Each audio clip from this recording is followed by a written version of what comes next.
Did you just watch the film today, Claire? Is that why you were asking if this is the one we're watching? Yeah, and yeah. Anyway, it was interesting.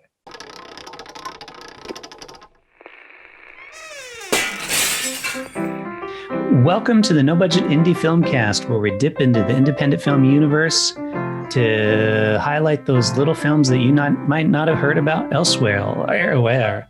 Will you agree with our panel, or will our panel agree with each other? Tune in to find out. I need to start doing like a vocal warm-up or something before I start saying that. Okay. Yeah, that's something to do with the lockdown, isn't it? Because people aren't talking as much. Yeah, that's it. Like, I'm not talking much, I notice, during the day. Yeah, except through Zoom or something. So our muscles are, shrinking or something. Probably it. Like, just don't communicate anymore. It's grunts. Okay.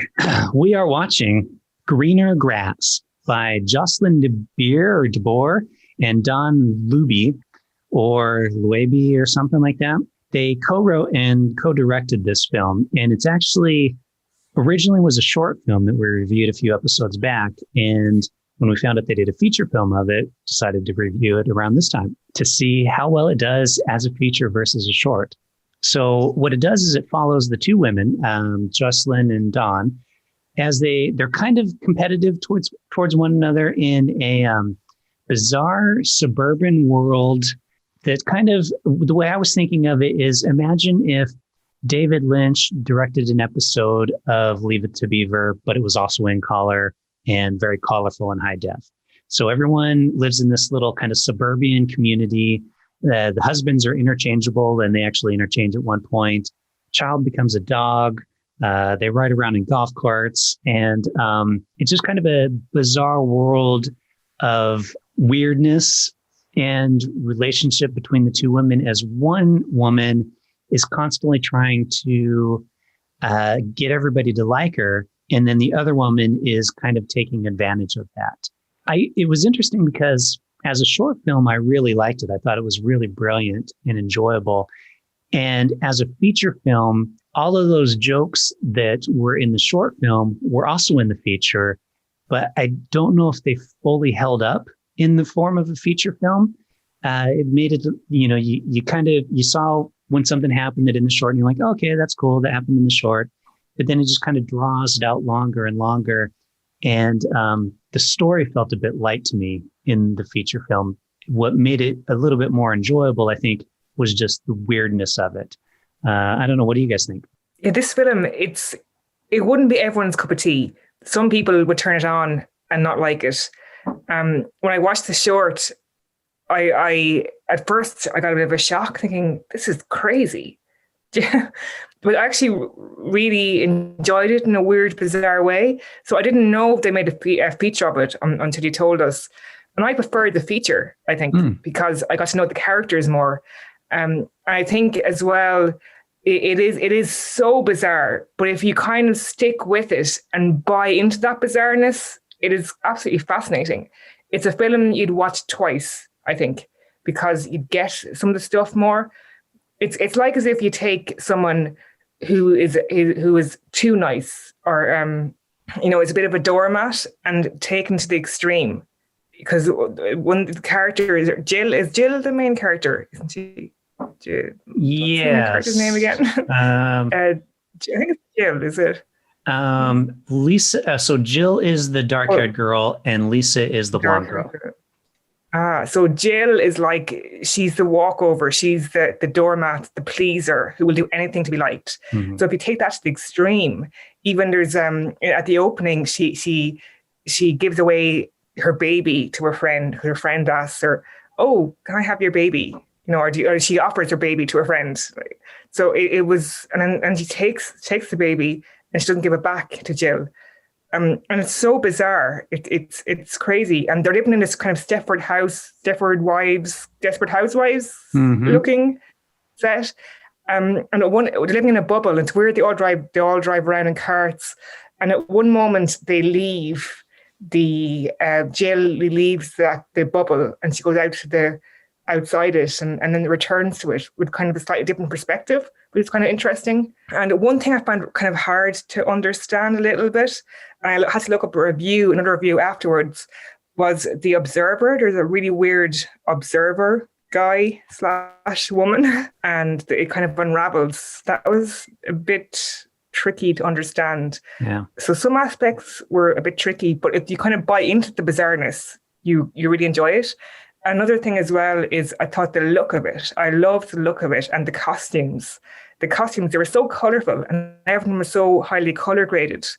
It really, really created this world. Like, it wasn't just half done. Even just the props and the food, and they're all wearing braces. It's really bizarre. And sometimes you think, oh, did I miss a bit? Because the husbands swap, and then one moment the baby is a boy and then it's a girl again, and so you get a little bit confused. It's like I blinked and it's like, oh, did I miss that? Did I make a mistake? Did I think that child is a girl, not a boy? Or it was, but they do that on purpose. But I just really admire these actresses who, I think they started off in this improv group, the Upright Citizens Brigade. It's like an improv group. And then they wrote and directed this as a short and then turned into a feature. But I was really impressed with it. Yeah, well, I'm a little bit conflicted by this film because I absolutely loved this short film. I thought it was really great. From what I remember, I think I gave it full marks. And I'm a bit like you, Milo. I wondered whether there was enough there to stretch it into a feature. It's interesting to get your perspective on that, Claire, actually. It covers a lot of the same ground. Obviously, you have this sort of, as you say, sort of Stepford Wives feel about it. You have this sort of weird, bizarre, vacuous kind of take on like modern suburbia, and it really sort of takes a sort of a carving knife, and cuts through like the fakeness of it and the passive aggressive kind of competition, and it really sends it up very well. And as you say, you have this one character who's totally naive and eaten up by it all, So it is very well observed like that. As far as the humor goes, as the same jokes were there, definitely. I got the feeling some of them, they kind of dragged them out a little bit too much. For instance, with the dog, because I'd seen the short, I knew that was coming anyway, so it didn't have that sort of impact on me. So, and then I kind of felt at times, okay, they're kind of pushing this joke a little bit, but at the same time, I did laugh out loud, at some of the gags. I thought, it was really, really funny. I think there was one line. I think one of my favorite lines was when she's talking to the husband, Jill, and she says, are you mad at me for giving the baby away? And he goes, well, you should have talked to me first. I thought that was hilarious. So, it's. I take on board what you said about it there, like fleshing out characters and all, but I'm not sure, was there really enough material there for a feature, but still and all, I think it's unique. It's a unique film in a lot of ways. Yeah. You really have to just watch it and buy into the world. You can't be like, oh, that would never happen, or that would, you just have to accept that this is the reality of the world that they live in. But it's interesting because it is this very own bubble of their world. And it was interesting how the girl did leave the bubble for a little bit and has an interaction with another person who's like, what the fuck? Like, get out of here, crazy lady. and goes back to the bubble with kind of like this realization, like, oh, the world's a little different. And the thing is, she looks so perfect in the bubble. Like, she's, perfect makeup, hair, clothes. And when she leaves it and she comes back, her hair is a mess. Her stuff is torn. She's kind of changed perspective a little bit. And actually, one of my favorite things as well, there was a scene where a girl has died and they're doing like a vigil for her. And then the sister comes out. There's really good, actually, minor characters in this that weren't in the short. But the girl who died, sister, comes out and she she asked the girl who died's ex-boyfriend to come up and talk about her. But he isn't really an ex-boyfriend. He only knew her for like a very short space of time.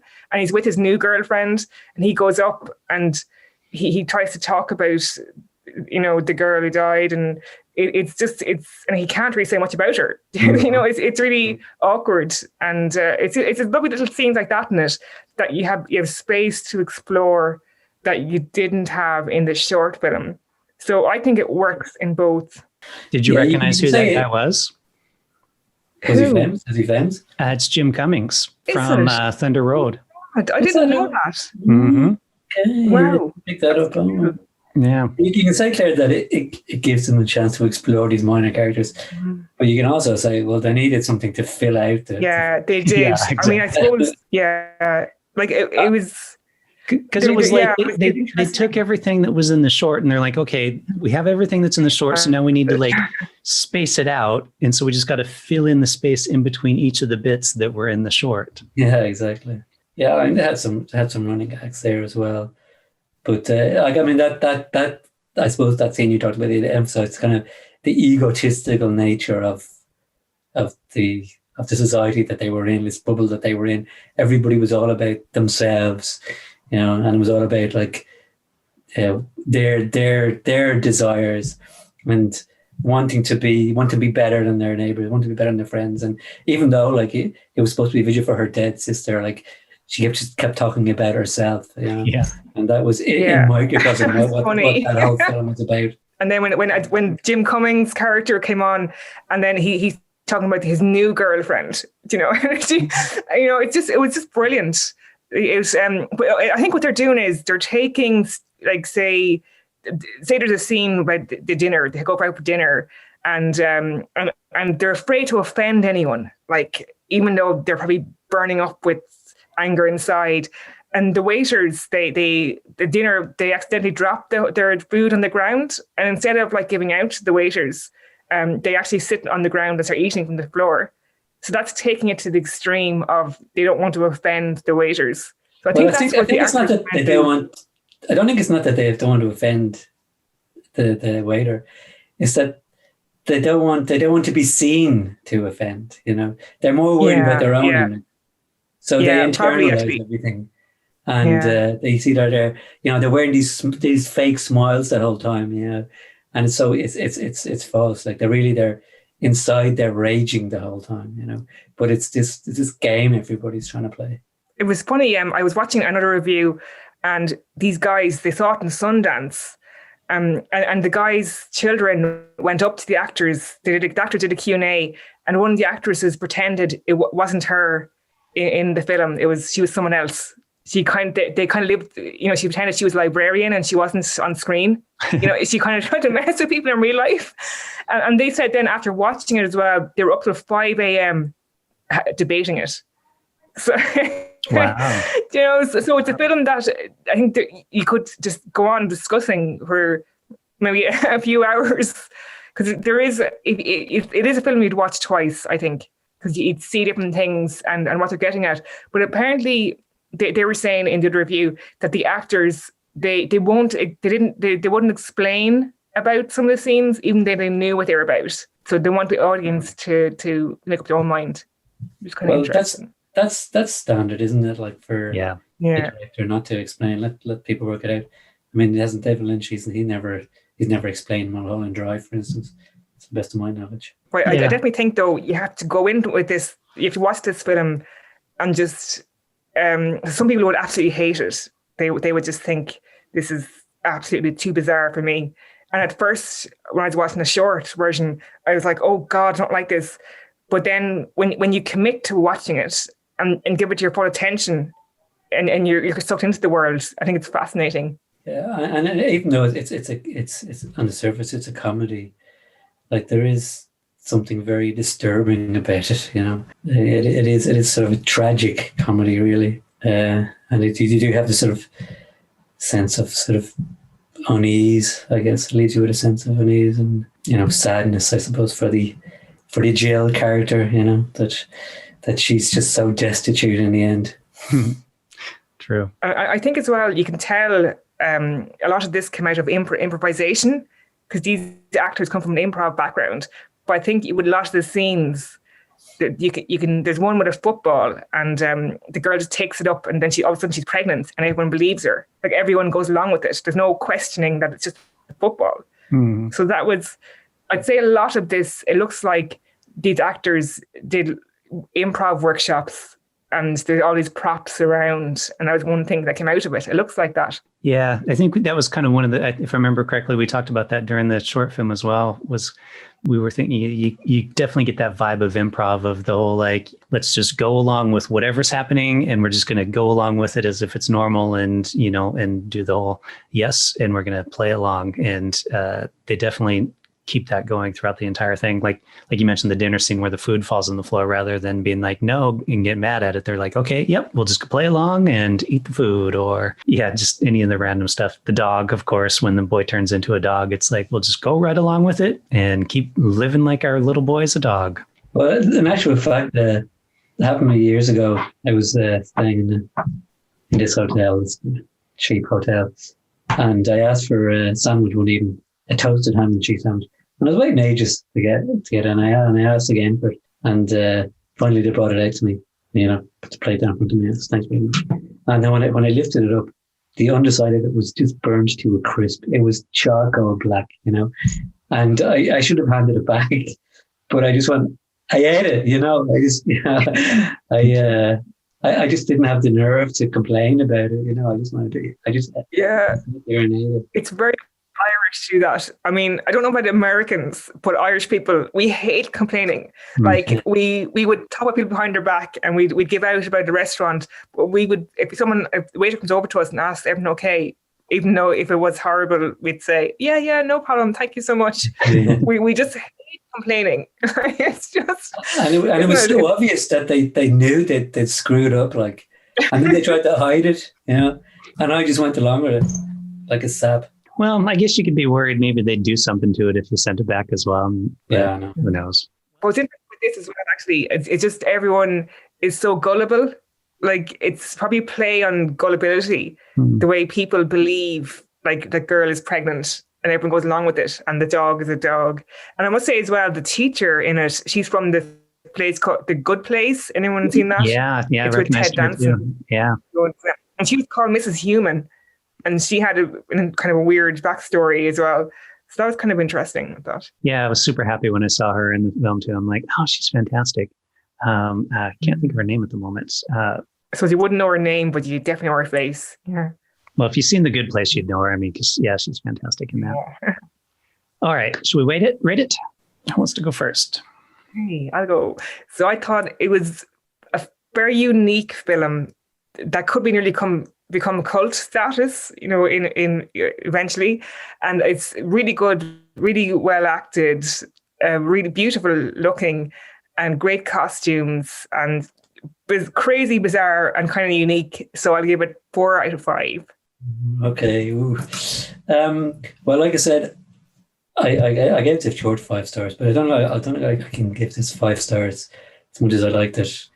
I actually, before our discussion, I was leaning towards sort of the sort of mid-table sort of a ranking, but kind of on reflection, I think as much out of loyalty to the concept and the short and everything like that, I think I will give it 4 stars too. You know what's funny is I was the same thing. I was leaning towards probably a 3 prior to our discussion, but as we went through it, I kind of feel like I like it a bit more now. Yeah, exactly. Yeah.